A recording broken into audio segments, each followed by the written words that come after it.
নীলিমার জীবনে সবকিছুই ছিল একদম নিখুঁত, পরিপাটি। কর্পোরেট অফিসের বড় চাকরি, শহরের অভিজাত এলাকায় ফ্ল্যাট, আর একটা গোছানো রুটিন।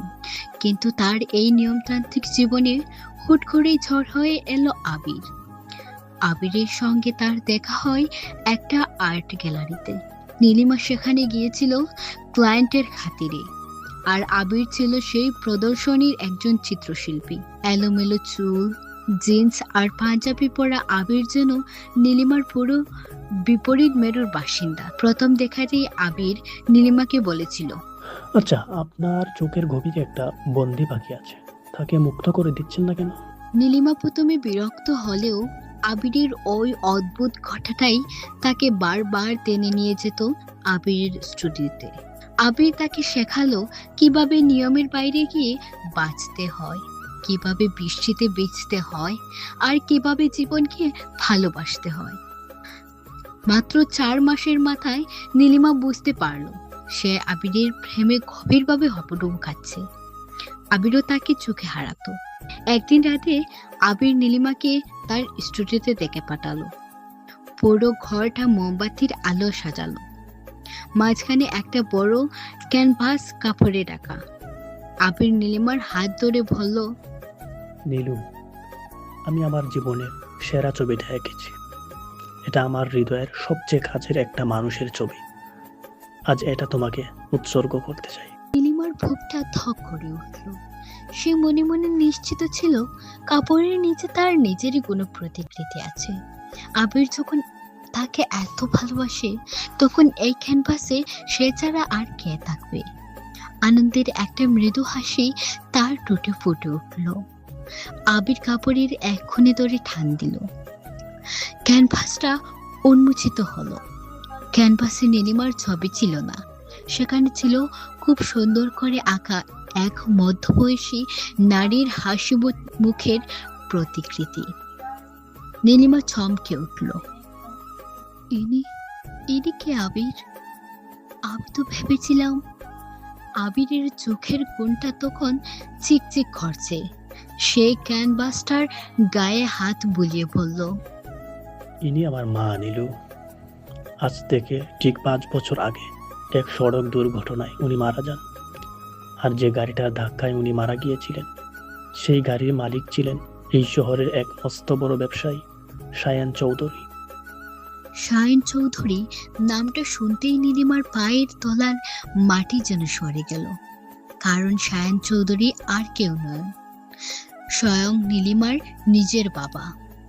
আবির নীলিমার দিকে তাকিয়ে একটা বিষণ্ণ হাসলো। সে বলল, তুমি ভাবছো আমি এটা জানতাম না? আমি প্রথম দিন থেকেই জানতাম তুমি কার।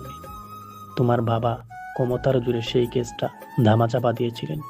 আমার মায়ের খুনের কোনো বিচার হয়নি। আমি তোমার জীবনে এসেছিলাম প্রতিশোধ নিতে। ভেবেছিলাম সায়ন চৌধুরীর সবচেয়ে প্রিয় জিনিস, তার মেয়েকে আমি প্রেমের ফাঁদে ফাঁসিয়ে ধ্বংস করে দেব। নীলিমার চোখ দিয়ে টপ টপ করে জল পড়তে লাগলো। সে তীব্র এক বিশ্বাসভঙ্গের বেদনায় স্তব্ধ হয়ে দাঁড়িয়ে রইল। সে ভাবতেও পারেনি যাকে সে নিজের জীবন ভেবেছিল, সে আসলে একটা চক কষে তার কাছে এসেছিল। নীলিমা ভাঙা গলায় বলল, তাহলে এই 4 মাসের সবকিছুই অভিনয় ছিল? তুমি আমাকে একটু ভালোবাসোনি? আবির নীলিমার খুব কাছে এগিয়ে এলো। তার নিজের চোখ দিয়েও তখন জল গড়িয়ে পড়ছে। সে নীলিমার হাত দুটো শক্ত করে ধরে বলল, এটাই আমার জীবনের সবচেয়ে বড় পরাজয় নীলু। আমি প্রতিশোধের আগুন নিয়ে তোমার কাছে এসেছিলাম, কিন্তু তোমার ওই নিষ্পাপ ভালোবাসা আমার সব আগুন নিভিয়ে দিয়েছে। আমি কখন যে সত্যিই তোমার প্রেমে পড়ে গেছি আমি নিজেও জানি না। আমি আজ তোমাকে সব সত্য জানিয়ে দিলাম, কারণ মিথ্যের উপর দাঁড়িয়ে আমি তোমাকে আপন করতে পারতাম না। আবির ক্যানভাসের পাশ দিয়ে একটা ডায়েরি আর কিছু আইনি কাগজ নীলিমার হাতে দিল। এগুলো তোমার বাবার বিরুদ্ধে সব প্রমাণ, যা আমি গত 4 মাসে জোগাড় করেছি। এখন সিদ্ধান্ত তোমার নীলু।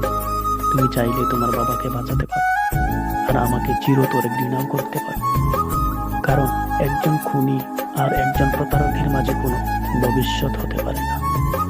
আবির আর এক মুহূর্ত দাঁড়ালো না। নীলিমাকে সেই নিস্তব্ধ ঘরে একা ফেলে রেখে সে বৃষ্টির রাতে বেরিয়ে গেল। পরদিন সকালে সায়ন চৌধুরীর ড্রয়িং রুমে পুলিশ এসে হাজির হলো। নীলিমা নিজে তার বাবার বিরুদ্ধে থানায় গিয়ে প্রমাণ জমা দিয়ে এসেছে। সে তার ভালোবাসার মানুষকে হয়তো হারিয়েছে, কিন্তু আবিরের দেওয়া সেই সততা আর ন্যায়ের পথ তাকে হারায়নি। আর দূর থেকে আবির যখন খবরের কাগজের এই খবরটা দেখলো, তখন তার চোখে ভেজা থাকলেও টুটে ছিল এক চিলতে স্বস্তির হাসি। সে তার মাকে দেওয়া কথা রেখেছে আর তার ভালোবাসাকেও কোনো অন্যায় করতে দেয়নি।